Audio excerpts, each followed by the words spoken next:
back to the Nitty Gritty. We're your hosts. My name is Allicea. I'm Ashni. This past Sunday was a nice afternoon race for us in Saudi Arabia. Quite a few things just happened in the past week. A lot of things after the race. There was a lot of a mix-up on the grid with Charles and Max being in the back. So that was interesting. Yeah, definitely some interesting spacing, but also still an interesting race. So why don't we just get into the weekend? So FP1 on Friday. Before we even get on the track, I have a few things to say about what was happening in the paddock. First of all, Lance was using one of those, they said it was like dry ice. I don't know if that's true. Some sort of like fan to cool his hand that was injured. God. I was like, bro, what are you doing? This is so dangerous. And they were like resetting Lance's entire car, and they pulled out his seat out of the Aston Martin, and the back is literally gold plated. To avoid heat. Like, it helps, it doesn't heat up. Which is, I feel like the other teams don't do that. It's just because they're bougie. And they have gold on the back. They got Lance. They got Lance's money. They really must. Angela. Oh, my goodness. So, you know more about this than I do, but I've been seeing on Instagram a lot of videos that are, very, conflicting. You know how edits are, where they're like, here's what Toto had to say about Angela, and it'd be like, Lewis wants to focus on the car this year. I'm like, this addresses nothing about what she said it was going to address. And, I saw her post being like, she wants to, go on a new chapter of her life and whatever. Mm-hmm. But what do you... Okay, so I was just like, oh, it's fine, she's parting ways. She's been with him for 7 years. Yeah. It's fine. Things happen. People change. But there's all this, Toto did an interview, and it was basically implying that it's Lewis's decision. Yeah, I saw that. And I was like, I don't know if this is being, warped in the media to, fit people's narrative, but, what is happening? I don't know. Apparently he was something about, if he thinks, he needs to change the team to, so he can win, Oh. And I was like, Angela's been, I don't know. I don't know if any of this is true. I'm going to take it with a grain of salt because I feel like F1 media is always crazy and always blows things out of proportion. Yeah, because, what is, I don't know. If you want to change up the team, is Angela the place you want to start with to do that, question mark? I don't know. There's already enough changes to Mercedes. We don't need more. Yeah. Overall, back to free practice. With the results being Max in first, Checo, then Alonso, then Lance in fourth. And then George, then Lewis, then Carlos. Where's Charles? Who knows? I love that for Lance. I'm loving this Aston Martin, not domination, but you know what I mean. I'm loving the green. One thing I'd have to say about free practice 1 is this is the one that I actually really watched, and I was listening to the commentary, and they just kept talking about Mick's crashes in Saudi last year. He's not even a driver anymore. Get over it. He's living in your head rent-free. They were even talking about the 2021 crash. I'm like, do you have nothing better to say about this track than all the times Mick's crashed here? That's disappointing. It's literally like that Drive to Survive episode where it's just the Mick crash compilation. Why are we still... Father like son. Get over it. Please. We know you're still a fan. Fan behavior. Fan behavior. During pre-practice 1, it was also, we were informed that Ferrari replaced both their power units in both cars as a precaution. Okay. I don't know why they did that, but... Whatever that means. Pre-practice 2? Honestly, I have nothing to say about pre-practice 2 and 3. It's the same thing for both of them. I mean, Esteban had fourth fastest lap, and I was like, slay Alpine. Love that for you, Esteban. And then Max was saying he was having some issues with, the car with, poor downshift.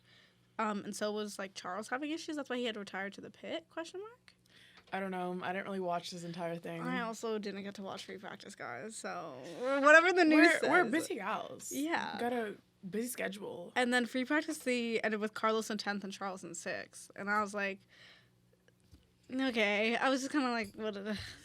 It's also crazy that the Haas's are always in front of Ferrari in free practice. Thank God they're not in the races, because the day that Haas is in front of Ferrari in a race, I think I'm going to have to stop watching Formula 1. That's the day Jean will make an appearance, not just over the phone. And then Quali. Quali was kind of crazy, I'm not going to lie. In Q1, the Williams went out first, both of them, to set their laps without traffic, and Logan had such a fast time, but it got deleted because he went off at turn 27. And if it hadn't gotten deleted, he would have been P2 or P3 in Q1. Well, let's hope and see for next quali. It's actually crazy. He spun out, so he couldn't set a better time. Yeah. But yeah, he would have been P2 or P3. That's crazy. Lando had hit the wall inside that final corner, so homie got sent to the pits. Oscar did make it to Q2 though. Lando didn't, but Oscar did. And that must feel not great for Lando. But then again, at the end, the entire race as a whole probably didn't feel great for McLaren, but we'll get into that later. Q2, I'm sorry. This is the Bahrain curse taking course. Like, it's starting. She's real. She's starting. Max losing power and not being able to do any more laps in Q2 and being P15. That was crazy. Apparently, there was drive shaft mechanical failure. The Red Bull Twitter tweeted it, and it was like, drive shaft mechanical failure confirmed for car 1. So, we know why that happened. Thank you for the updates, though. Honestly, both Astons, both Alpines, both Mercedes, and both Ferraris made it into Q1. I used to pray for times like these. Like, thank God, finally. And Q3. Yeah. Checo, Charles, and Alonso top 3.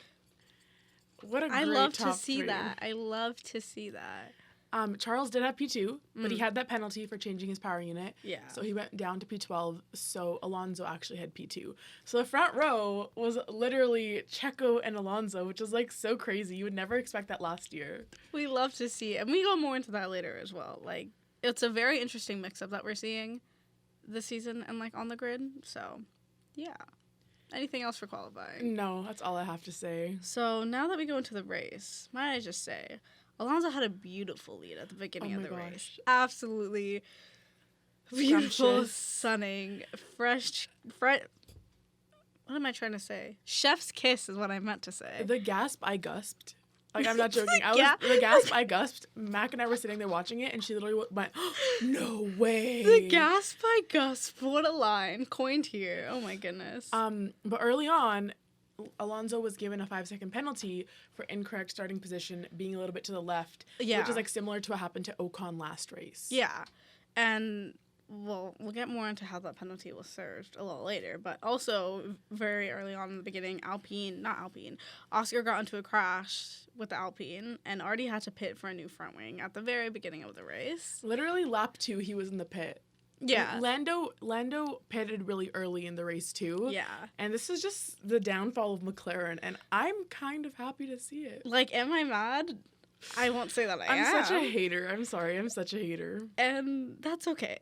And at this point of the race, like, both greens are, like, slaying. Yeah. And I thought we'd get a double green podium for my crack's birthday on Saturday. Mm-hmm. And, yeah, both McLarens were at the bottom, like, Lando being the lowest, and then Oscar at 19th. And I was like, things are looking pretty good for right now. Lance overtook to P3 in lap 1. Wish that lasted longer. And also, Charles was up 3 places in lap 1, up to P9. Like, that's actually crazy that he did that.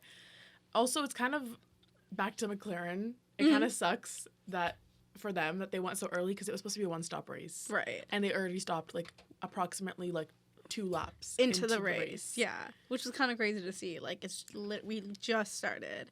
And then in lap 4, Checo had taken the lead from Alonso, and he got his 5-second penalty. We know that.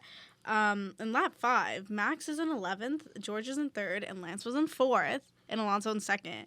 And I kind of loved, like, that order. Like, I loved that. And also, Yuki was in 14th at that time, and I thought this was, like, just a good slay for Yuki. Because even in the entire race, he had moved up 8 positions. He moved up from 16th to 8th, and I was like, Yuki, we love to see it. Honestly, yeah, I love to see it. I actually expected, like, Nick to perform a lot better than he is. Is that tea? Like, kind of.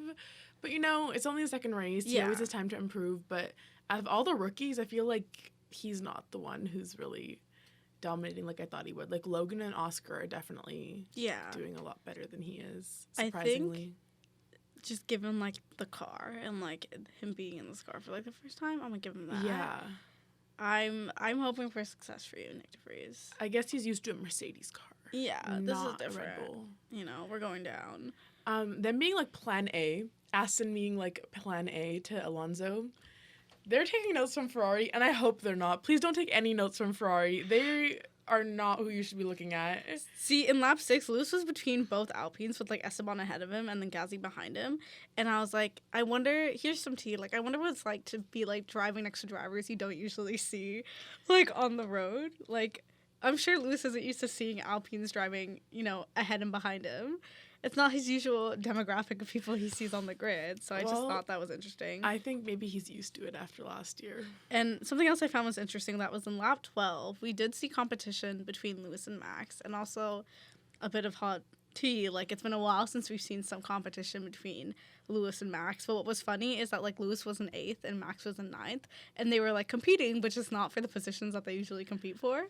And I was like, how interesting is it to see the two of them, like, this far back in the grid, still fighting with each other, but, like, not for, like, P1 or P2. Also, it wasn't even fighting. I'm sorry. Max overtook him so easily. The commentators literally said, this is, like, F2 versus F1 versus F2. That's what he said about taking over George, yeah. And I'm like, that was kind of embarrassing because it does look like that. That's like, actually so... I can't believe he said that, but it's, like, actually kind of true. Let's see. In lap 14, Carlos was in 5th and Lance was in 4th. Okay, and then here's, like, this was, like, the weird, like, Ferrari strategy question mark that I wasn't sure of. Because they told Carlos to box, so then Lance went to box, and then Carlos didn't end up boxing, and then 2 laps later, Carlos did box, but then it kind of worked because, like, Lance was in what? Lance was in... Like, literally, he was, like, P10 or 11. Yeah, it was like, P11, so yeah. down. And then, because originally Lance was ahead of him, so then Lance was in P11, and then 2 laps later, Carlos went to go box, and he was still ahead of Lance because Carlos was in, like, P9. And I was like, Ferrari strategy slay, question mark? Like, I don't know. I don't understand what either of them were doing. Because why are you pitting that early? Yeah. It's like lap 14. They weren't even, I don't even think they were on softs. Even if you are on softs, I think the predicted, like, window for softs was literally, like, over 20 laps. Lap 13, Charles was still the only one on softs at that time. Everyone else on the grid was not on softs. Charles was the only one on softs. And I was like, But, like, it was just so weird because, like, even the commenters are like, oh, I think they're doing, like, a whatever Lance does, you don't do type thing. And they try to, like, trick him to go into the pits so that Carlos could, like, remain outside. Clownery, And I'm like, tricking. And I'm like, what is this? I was so confused. Honestly, I kind of think Charles might have had a little bit of an advantage being on softs early on because Lewis was on hards and he was like, the grip sucks on this tire. And which is weird because later everyone's pitted to hards after Lewis literally said that. So I'm like, okay, maybe hards aren't that bad. Like, what's going on? This is so unclear to me. Lance. Oh my god. It was the way I remember, like, predicting. I have a little video of me making my predictions, and it was going to be, like, it was going to be Checo, and then Alonso, and then Lance with, like, his little P3 moment, because I was like, green domination's going to be so good. And then this literally happened. Lance, okay, stopped the car, and I was confused because nothing looked wrong. He looked confused. Yeah. And they were like, Lance, stop the car. And the engineer was, like, so, like, panicked. And I was like, what is happening? And I saw them, like, spraying it like it was on fire. And I was like, okay, what's happening? Because I'm like, did I manifest this fear from last episode when we were talking about this? I hope not. But Aston Martin confirmed in a tweet that it was a reduction in engine energy recovery. So I think it has to be the power unit. So maybe we'll have to take a new one next race. But what I don't understand is, why was it a full safety car? See, yeah, because it was, I remember being like, oh, yellow flag, and being like, oh, safety car. And then I was like, question mark. The car was so far off the track. It was literally in the gravel, was it not? Like, he was this way. He literally went through the gates and everything. The marshals were helping him. And I was like, why are we doing a safety car? It could have been a virtual safety car. We don't need the full safety car. And that really came to bite Ferrari in the ass. What race was it that we were... it was with Yuki and Max, and the whole thing of, like, Yuki getting the accident twice for the safety car so Max can go and pit. Do you think it's something like that? Do I have a conspiracy theory? Like, not really. I don't think Aston is that, like... Yeah. They're not really owned by Red Bull, like AlphaTauri is. Even if they are kind of backed by Red Bull, but they're also backed by, like, Mercedes provides their parts. Yeah. So I don't see why they would have a reason to, like, favor one. But it was... Honestly, I think it was just the FIA being stupid as usual. We see this a lot in this race. But it was actually so annoying because Charles had just pitted, like, 2 laps for a safety car.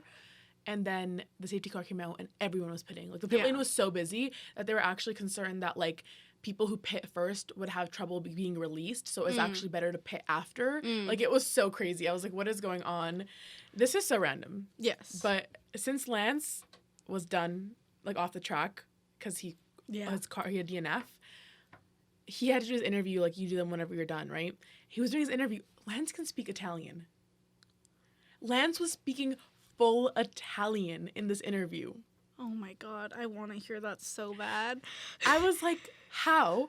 Like, first of all, you're not even like a European man. I'm like, is he Canadian? Yeah. But apparently he lives in Italy. Like how Pierre lives in Milan. Oh. So. Oh, okay. I'm just like, this is crazy. Oh my God. He was speaking Italian. His accent was it very good? strong. No, like he had a very Canadian accent while okay. speaking Italian. But I was like, He first threw of it all, an A. the fact that he understood and responded, I was like, this is crazy. Also off topic, I love Lance's helmet. Mm-hmm. With the Aston wings on each side, it's so nice.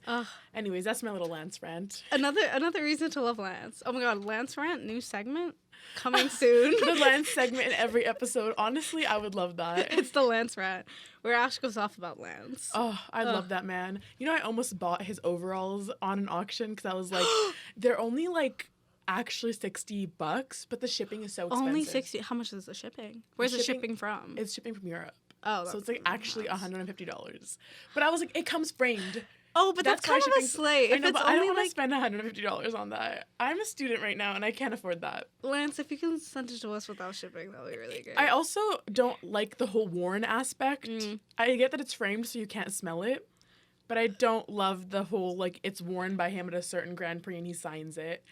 Would you ever consider taking it out of the frame to No. give it a smell and then putting it back in the frame? No, that is actually vile. Like, I would not do that. What do you think it smells like? Sweat, motor oil, disgusting.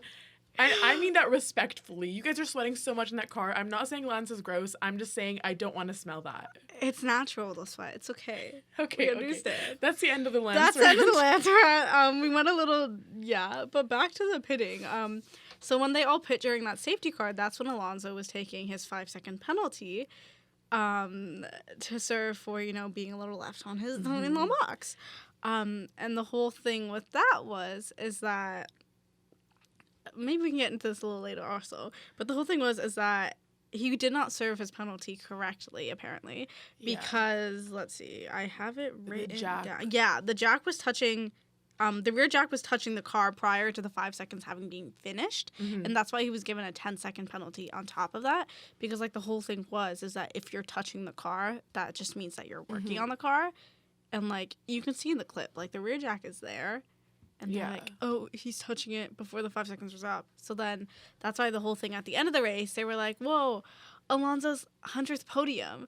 Like, whoa, Alonso P3. And then I remember going on my Instagram and reposting that and then seeing it getting removed from my Instagram because they were like, oh, JK, 10-second penalty moves him down. George gets up to third now. Then deleted post for 100 podium. Deleted post for, P3. And we'll get into the results a little later. Well, another thing about him pitting under safety car is there was a lot of controversy about that, about if you should allowed to do that. Because all the cars are moving slower. So the 5 seconds really don't count as much as it would during an actual race. Right. So the argument is, like, should people be allowed to serve their penalty under safety car?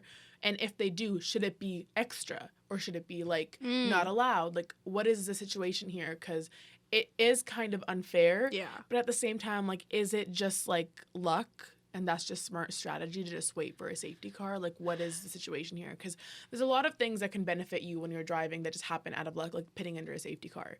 Is this just one of those things? Or should it be something that's regulated? What do you think? I don't know. I kind of get where they're coming from, why it's, like, unfair, but at the same time, it's kind of just, like, luck. Yeah. Like, for example, like, Charles is unlucky with pitting before a safety car, and all these people who got to pit under safety car were lucky. And no one's going to argue that, oh, Charles should be allowed to pit now. Yeah. He shouldn't have pitted earlier. It's kind of the same argument. So, I don't know. It was Jack Doohan was talking about this in the post-race show. I was like, okay, go off. I can't wait for Daniel Ricciardo to have to host a post-race show. I think he has to as a reserve. But I love Daniel. I mean, once again, he's the PR move, so he probably will. Okay, Alex? Oh. Alex's brake failure. I was so scared because he was, like, he was like, oh, like brake failure. And he was so panicked. I was like, this is actually terrifying. But the weird thing is, Alex was by the pits. He drove by the pits while he was having brake failure. And I was like, why didn't you just go into the pits? So he drove by the pit, and now his brakes are failing, and he has to slowly drive a lap around this entire track while his brakes are failing to go back to the pits. I was so confused why that happened, but okay. Another thing is, Alex mentioned in a podcast that he's lost like 4 kilograms recently because he had tonsillitis. And his winter training like all went down the drain. Oh no. And he said this is the lightest he's ever been. Oh. And I was like, can he just please be healthy for once? Like, I am so scared for his well-being. Like, are you okay? Like, your appendicitis, now you have tonsillitis. Like, are you okay? All the itises. Oh my He has goodness. all the itises. Damn. Also, again, he was interviewed right after his DNF. Right. And he was like, there's a lot of positives from this weekend. And the interview was like, what are the positives? And Alex was like, I don't know. Honestly, he's just on autopilot. He doesn't know what's going on either. He was like, I'm just here, y'all. I'm just here. Oh. Ferrari tea. Oh my goodness with gracious. Charles and Carlos like fighting each other. Did you see what they had posted on Instagram where it was like I think it was like a video of the two of them, and the caption was like, oh, like thoughts after like this race or like this race weekend, and everyone in the comments was like, good work you guys, like keep it up. It's like woo, and I was like, they knew that. They knew they had to put both of them together in a post to help settle things down. Yeah, because Charles wanted it in front of Carlos. And that was the tea. He wanted team orders to switch, but they wouldn't. So at one point, I think it was in the last 3 laps, Charles was just like, I'll stop pushing. I was like, this is kind of tea. He did not look happy in his post-race interview. But that's just the Leclerc pain. That's just what it's like to be a Ferrari fan. That's just what it's like to be a Leclerc, to be honest. I don't watch F2, but I heard about what happened with Arthur. What happened? He was, like, leading the race, and I think they messed up, like, the pit stop or something. Why is this? It's a curse. It's a curse. Leclerc It's the Leclerc? Oh, my goodness. But Max was complaining about the car. So was Checo. Yeah. Honestly, Valtteri was complaining about his car too. Like, everyone was having issues with their cars. See, Toto was right. Checo's complaining the car sucks. He has it printed out. Yeah, it's right here. You see? Yeah, But but Max was complaining about the car. he was complaining with a drive shaft, Yeah. which they changed after qualifying. The engineers were like, it's fine, like, we're happy with it. And Max was like, I'm not happy with it. Like, I still hear it.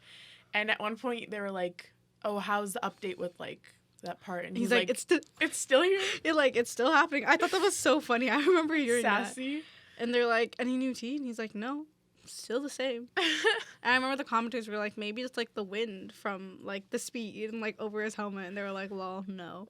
And I was like... He was saying that when he was going fast, the pitch of it was going higher. So I don't know why that would happen with the wind. Yeah. But okay. Okay. The fact that both Mercedes were faster than both Ferraris. That says something nowadays. See, it's a good day for you, terrible day for me. I can't believe that's happening. The Ferraris have not had a podium yet. For me, it's kind of just like, it's less pain now, but more just kind of like, it's because I don't necessarily set my standards very high anymore when watching the race for Ferrari. Because I'm like, I'm not going to be upset if there's no podium, but if they do get a podium, golly gee, am I going to be happy. See, I have hope because I've been hearing about all the changes they're making and how Fred's really taking this seriously. And Charles has literally been having meetings with the president of, like, Ferrari in Maranello or whatever He it's was called. like, listen here. I know. This man is so done. But apparently they fired a lot of people, like, recently. And they're trying to, like, changes are being made at Ferrari. Oh my goodness, where's the job postings at? Yeah, you an engineer? Yeah, let's go. Let's go build this car and make it even worse. I don't even drive. I don't know. I can't even drive. I don't know how cars function. In the last 3 laps, Yuki missed out on his point because Kevin overtook him. His radio, when that happened, I think he was saying the F word, but it literally sounded like he was barking. He literally was like, bark, bark, and I was like, what is happening? Like, I understand the frustration, but I thought that was a dog. And the only thing I have to say about the last lap is that McLaren-Logan battle was so random. Oh my Like, at the back of the goodness. grid. I They was like, fighting what are back you there. battling for? What are we battling for? P17? I'm confused. But good for you. Do what you gotta do to make yourself feel good. You know, it's still a competition down there. Down under. Is that an Australian thing? Yeah, it is. Down under, yeah. Oscar. Down under. Down under, as in the back of the grid. And then that's pretty much all I have personally for the race. Yeah, in terms of the results. Yeah, that's where, like, my whole thing is like, there has to be some type of, like, I don't know. I don't understand how you can go, like, back and forth between, like, decisions. Like, I don't know. Like, it's been, like, the 10-second penalty, the whole thing has been raised. Like, you're doing research into that to see if, you know, he served it correct or not. Like, how much do you have to be, like, switching back and forth to be like, oh, wait, JK, guys, JK? Yeah. I don't. There was confusion of, if Alonso had his P3. And apparently, Mike Crack spent, like, 3 hours after the race talking to the FIA, and he pulled up receipts of 7 other times that other teams had the jack on the back of the car while serving the penalty. That's what I had read, yeah. And the other thing he found is that the rule is that if a penalty is to be given, the team has to be informed within 30 minutes of that, like, of it happening. Mm-hmm. And this was way more than 30 minutes. Right. So that was the argument that you can't make him serve this penalty or add this to his time because you didn't tell us. 30 minutes. Like, if we had known we had this penalty, we would have told him to push. We would have served it or something like that. They didn't tell him, so it's not fair, especially, like, within the 30 minutes. And now that's over 30 minutes, like, he shouldn't have to serve it. Right. Which is kind of like, could that have happened with Esteban last weekend? Right. He had so many penalties. They just kept handing them out to him. Homie could not catch a break. And it's kind of just like, okay, what now? What's the whole George situation because of this promotion to P3? This is so goofy to me. It's so funny because George got the trophy from Alonso because he was informed during his interview that, oh, you're promoted to P3 because of this penalty. Alonso gave him the trophy. 3 hours later, George has to return the trophy because he actually doesn't have P3. And it's what you were saying. The FIA, why can't they just make decisions? Right? Like, they're so messy. That's my thing. I'm like, I understand that it's like an appealing, I don't know if appealing's the right word, but like it's a process and obviously like a conversation because you're going over it. But like, I feel like you might as well spend the extra time like finalizing a decision than rushing to put out a statement that you then have to retract after and put something back out again. And what I thought was funny is that this morning, Mercedes had reposted that picture of George holding the trophy, and then they just like crossed it out with like P4 written on either, and the caption was like, "Don't worry, guys, it's like the picture's still usable." And like the admin for that account is hilarious. I love them. What's even more funny is this morning Alonso responded to George's tweet of him being like, P3 guys, blah blah blah, and he responded to the P3 tweet of George with the photo of Alonso as like taken from 0.5 lens from above his forehead. Oh yeah. And it was just him saying "Hola," and it had the arrow with the back emoji, like as in like implying to return the trophy. I was like, whoever runs Alonso's social media, Alonso's TikTok is so funny. His TikTok is so funny, and I don't understand how, and I don't know who made a TikTok for him, but I'm so grateful. Same with Esteban. Whoever made Esteban on TikTok, bless your soul. That is actually so good. No, I think it's so funny, especially since like Alonso's just like one of your older classics. So like seeing these TikToks of him just makes it even funnier. This man is 43. He's what, 43? Yeah, he's 42. He's born in 81. Okay, math. 42. Hold on. He's 42. Okay. RT math. RT math. We can't do math. Also, this is the interview I was talking about. Lewis was asked about George's P3. Okay, I didn't see George's this. P3, and Lewis goes, has nothing to do with me, but good. It's good for the team. I was like, oh my gosh. Who was this interview with? I don't know. It was a post-race interview. I don't know who it was with, but he was not happy. And like usually he'd be like, oh, it's a good for George. I'm happy for George. And I'm just like, damn, homie's really going through it. But I feel like also because like everyone's been like on his behind recently with like, I guess with like the whole stuff with Angela as well. But geez, I feel like that's not a response. That response is giving Red Bull. It's giving Red Bull It actually kind response. of made me uncomfortable. Damn. I was like, I didn't expect it coming from Lewis. And one thing that like everyone's like, I want him to enter his reputation era, blah blah. And I'm like, I want the same respect for Lewis. Like, yeah. I know you probably get sick of it at one point, but like that's what I like about him is his class. But I just have a feeling that he's just not. I just don't understand. At his breaking like, point? Yeah, but I don't understand why. Mm. Like, I get the car is bad, but like, I don't know. The car is bad. We know that. George knows that too. The car is bad. We have a visitor. It's Marcus. George knows too that the car is bad, and I get that Lewis helps a lot more to improve the car. Right. Like, he works with the team a lot, but I'm just like, Lewis is just always constantly so upset about how bad the car is. Like, just drive it.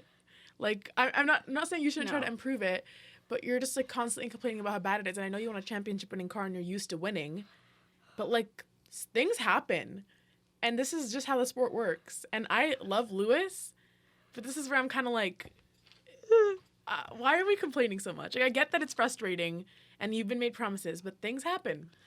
And I'm not Team George in the situation or Team Lewis. There's no teams for me, but I'm just like, head down, hammer time, man. Like, what happened to that? Yeah. It's reminding me of when we were talking about, like, the whole thing of, like, Mercedes isn't used to not being able to throw money at their problems, so they don't know how to handle it. And this is, like, kind of giving the result of that. Because I remember saying, like, they're not able to, like, fix the situation as easily as they would. And now, like, they're dealing with those repercussions, and it's not going well. But yeah, no, I don't know. I'm not liking this energy. Like, I don't want to be Team George, but Lewis, you're making it kind of hard right now. I don't think George is. Sometimes the things George says, I'm like, what are you saying, bro? But I just think I'm losing my love for Mercedes at this point. It's kind of disappointing. Honestly, both Red Bulls, both Ferraris, both Mercedes, and both Alpines were in the points. Yeah. And you know what I have to say? Both Astons should have been in the points. That should have been Lance up there. No, because it really broke my heart to just see Lance like that. And I was like, gosh, it was the way I really thought. Like, I really thought Lance would be on the podium this race. I really did. Honestly, I still can't believe neither Ferraris have had a podium in a second race of the season. And I know it's like only a second race of the season, but it's Ferrari. It's Ferrari. It's the second race of the season. You'd expect one of them to be up there. Yeah. And they're not. And it's kind of just like, you know, we asked for something different this season. I don't know if this is what I wanted. This is not what we went by something different at Ferrari. Worse is not what we expected. I'm just praying for Australia because Charles won in Australia last year. So hopefully that can happen again. Yeah. But I don't know. McLaren ended P15 and P17. Karma is my boyfriend. I know Oscar is punching the air right now with both of the Alpines in the points. He fumbled. So my hot take for this week actually is that McLaren is fumbling hard, and I hope Danny Rick is enjoying his like 18 million from Zach and is munching on that Red Bull catering. That's my hot take for this week. I don't know if that's a hot take. I think you're just speaking facts. My hot take, I kind of already said it, but I think Lewis is going to be really done with the team soon if it's a repeat of last year and they can't fix the car. Right. And I say this every time, and it's kind of really a hot take, but I want Lance to fight at the top. Gosh. It's his time to shine.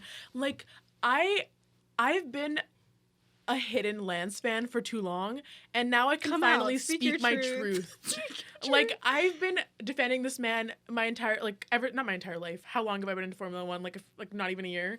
But I've been defending that man since day one. I love that man. That man deserves better, and I can't wait to see him on a podium soon. I'm hoping potentially maybe some, like, Lance and, like, Ferrari competition based on, like, how Ferrari's currently performing. Charles and Lance fighting on the track would be so great, because they are, like, the people's princesses. They're, like, the Princess Dianas of Formula One. Like, I love them. I would do anything for them. Oh, my goodness. Ash and I always have, like, a lot of hot takes and drama, and we can't always fit that into one episode. That's why, you know, for our next episode, you should turn in. Next episode, you should tune in to see all of our hot takes and all of our out-of-pocket thoughts on Formula One. When we will channel our inner F1 gossip girl. As we Being should. accepted to that account was actually a rite of passage. That was great. That was the biggest W for us as as a company. Thank you so much for listening. Yeah. Or watching, or however you choose to stream this. We will see you next week when we get into the nitty-gritty. Bye.